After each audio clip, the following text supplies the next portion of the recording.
Assalamualaikum warahmatullahi wabarakatuh. Perkenalkan, nama saya Dinda Siti Yunita dengan NIM 202200800102. Di sini saya akan sedikit menjelaskan mengenai materi risiko pasar dan strategi mitigasi.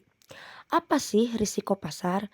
Risiko pasar adalah potensi kerugian finansial yang disebabkan oleh perubahan kondisi pasar, seperti fluktuasi harga saham, perubahan suku bunga, atau pergerakan nilai tukar mata uang. Sederhananya, risiko pasar adalah ketidakpastian yang melekat pada investasi. Sedangkan strategi mitigasi risiko pasar yaitu untuk mengurangi dampak negatif dari risiko pasar.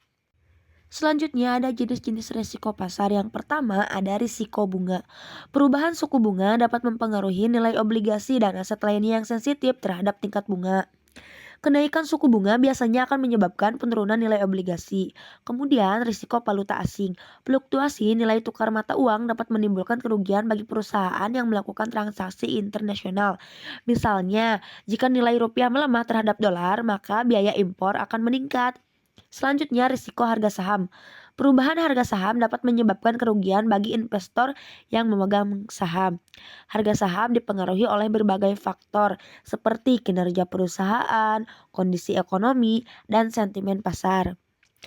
Dan yang terakhir ada risiko komoditas, yaitu perubahan harga komoditas seperti minyak bumi atau emas dapat berdampak pada bisnis yang terkait dengan komoditas tersebut. Misalnya kenaikan harga minyak akan meningkatkan biaya produksi bagi perusahaan yang menggunakan minyak sebagai bahan baku.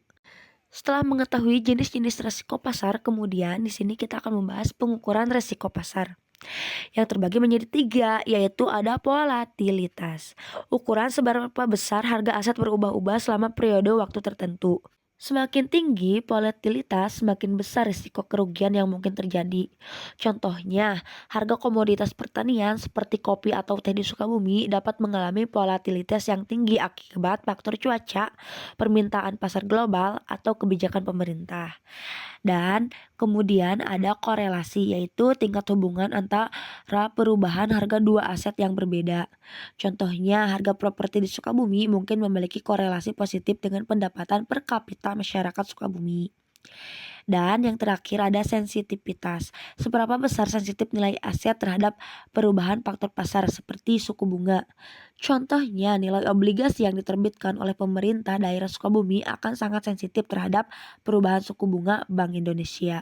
Selanjutnya ada strategi mitigasi risiko pasar. Yang pertama ada diversifikasi, yaitu strategi menyebar investasi pada berbagai jenis aset seperti saham, obligasi, properti, dan lain-lain atau kelas aset yang berbeda. Tujuannya dengan menyebarkan investasi, risiko kerugian akibat penurunan harga pada suatu jenis aset dapat dikurangi karena potensi keuntungan dari aset lainnya. Yang kedua ada hedging, yaitu membuat posisi investasi yang saling mengimbangi untuk mengurangi resiko. Tujuannya untuk melindungi portofolio dari fluktuasi harga yang tidak diinginkan. Dan yang ketiga ada manajemen risiko, yaitu menerapkan sistem dan proses untuk mengidentifikasi, mengukur, dan mengendalikan risiko pasar.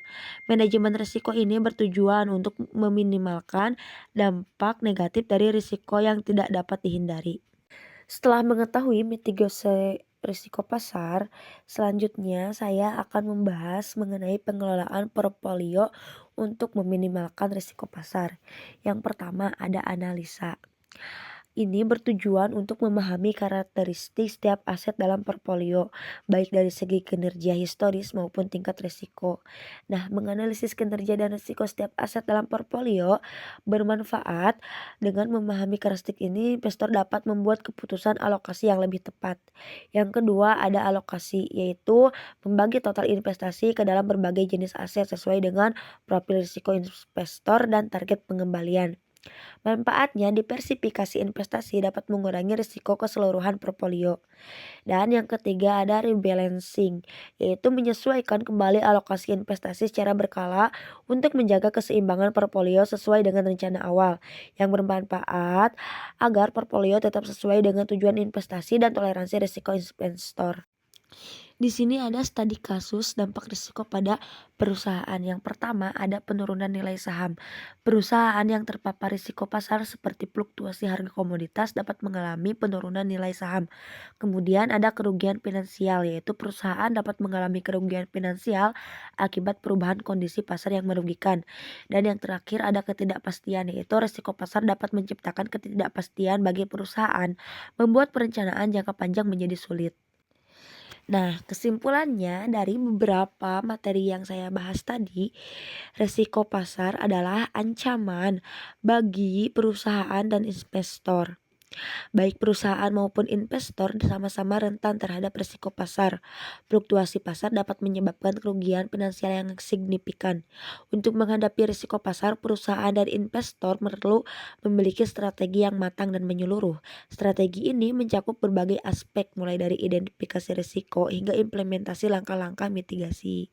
Nah, mungkin sekian materi yang dapat saya sampaikan. Semoga bisa menjadi pembelajaran kita untuk kedepannya. Wassalamualaikum warahmatullahi wabarakatuh.